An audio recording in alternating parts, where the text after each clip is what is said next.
Okay, so that's an interesting development right there. So, also in 1938, the big problem, appeasement. This is an important concept for you. I guarantee you will see that on the quiz next week. The word appeasement, it's there. Oh my God, it's there. Appeasement. Appeasement means giving in to an aggressor in order to keep peace.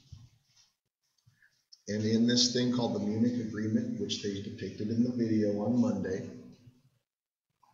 Prime Minister Chamberlain from Great Britain goes down to the city of Munich, which is a beautiful city in Germany, to negotiate the terms of the treaty. And he's like, basically, Hitler, dude, what do you want? What's it going to take for you to freaking stop taking territory? It's probably not what he said, but you know what I mean? He's like, man, lay it on the line. What do you want, man?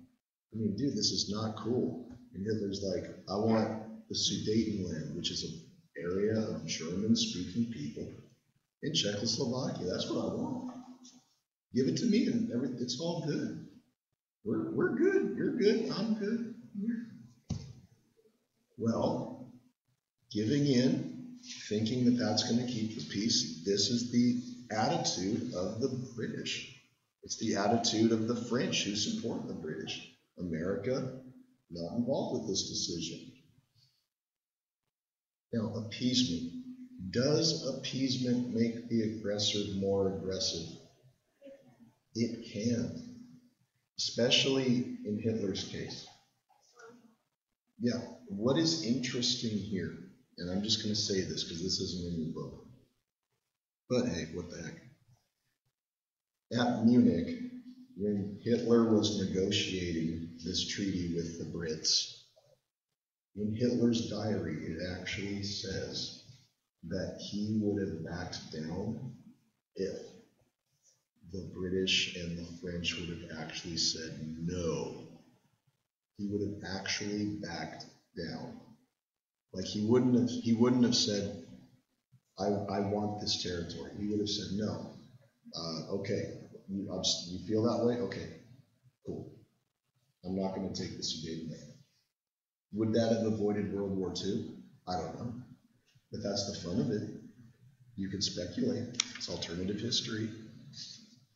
An interesting guy who you guys, if you have like, I know you guys are college students and you have like no time, but a pretty cool book that you can read is about this exact thing. If the British and the French actually stood up to Hitler, there's this writer named Harry Turtledove. It's not his real name.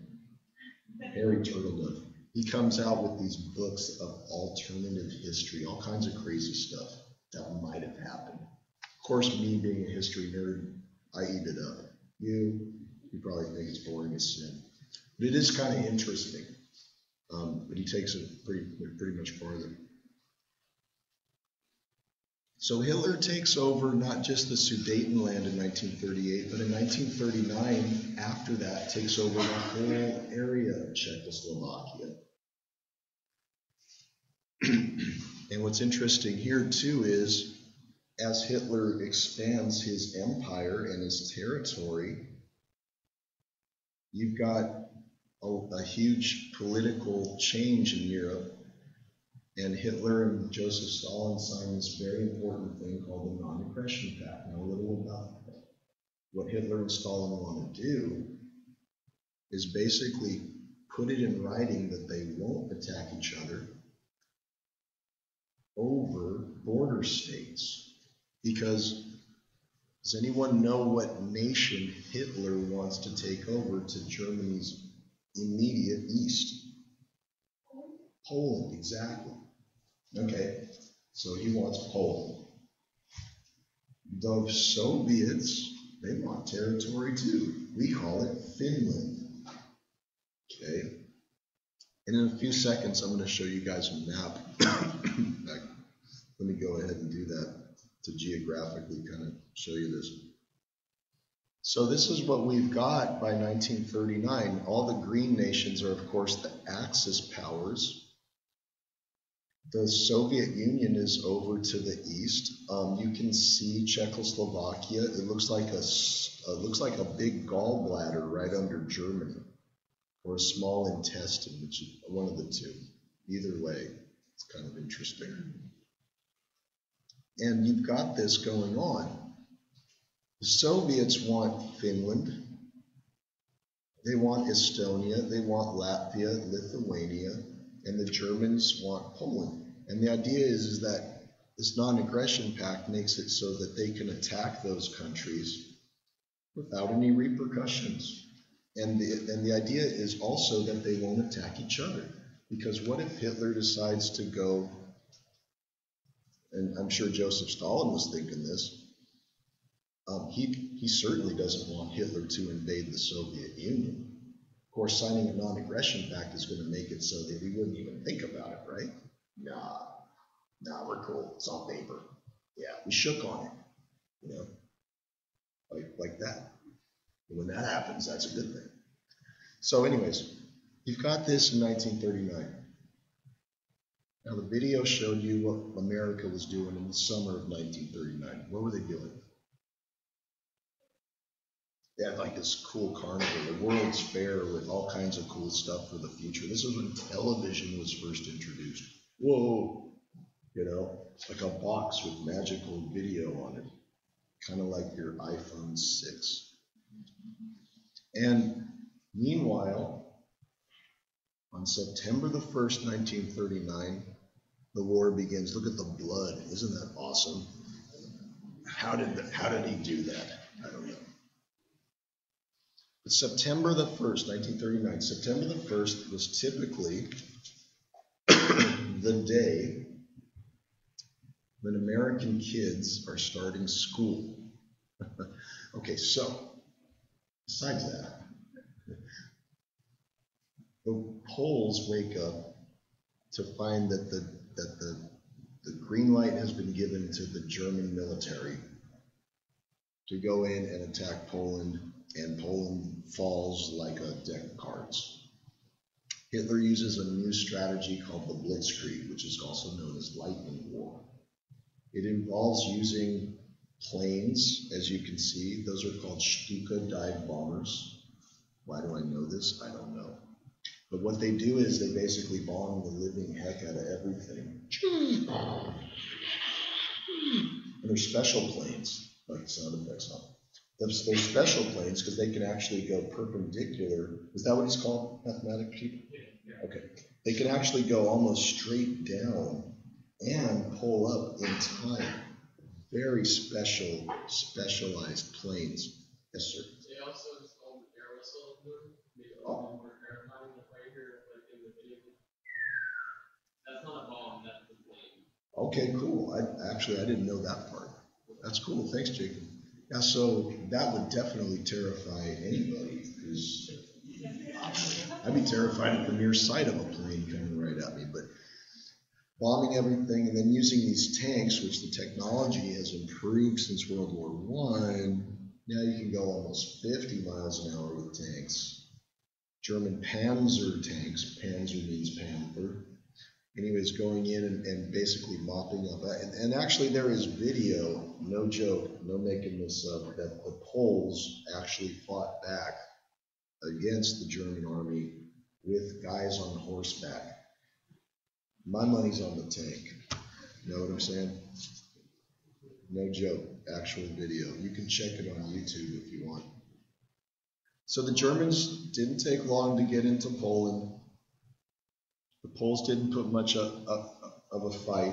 Hitler is now going to turn his attention on Western Europe.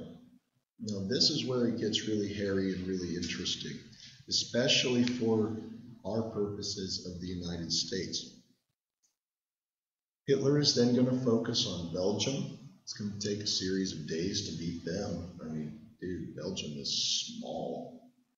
Yeah, it's half the size of Fresno County.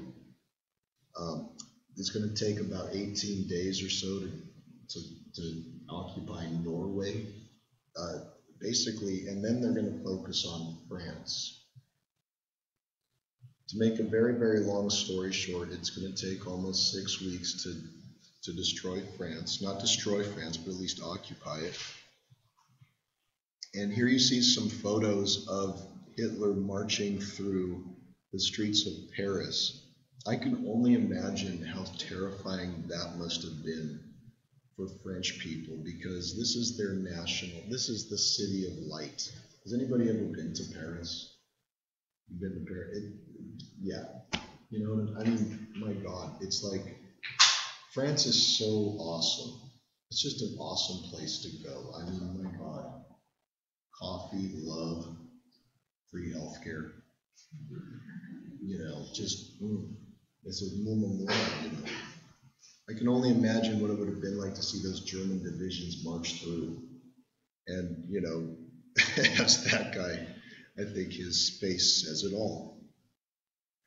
This event of Germany taking over France is so significant, and I'll tell you why. Because there's a couple things. Number one, don't freak out at this picture. Okay.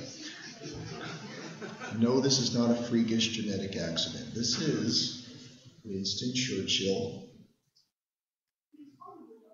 Yes, and he absolutely was nicknamed the Bulldog, which is the caricature in the cartoon. But what we see here is that the British are now by themselves. The French are immobilized. Hitler has spread both directions, east and west, and Britain's there by themselves. This is a tremendous problem. The news comes back to the United States. And what we have is a tremendous shift, and this is very important, you guys, in 1940. I can't emphasize this enough. The public opinion polls that were out at the time shifted in favor of the fact that Germany is now posing a direct threat. No longer is Germany a country that we're neutral about. You know, no longer are Americans going to start to think that this is Europe's problem. Two-thirds of Americans with the defeat of France changed their minds about the nature of what America should do. I can't emphasize how significant this is. Because if Hitler would not have taken over France, would America's opinions have shifted? And what starts to happen as a result, when public opinion shifts, politicians listen, don't they? When people change their attitudes about an issue, the president, the Congress, they take note of that, because guess what? They're accountable to the people, aren't they? Right? They're the ones that elect them.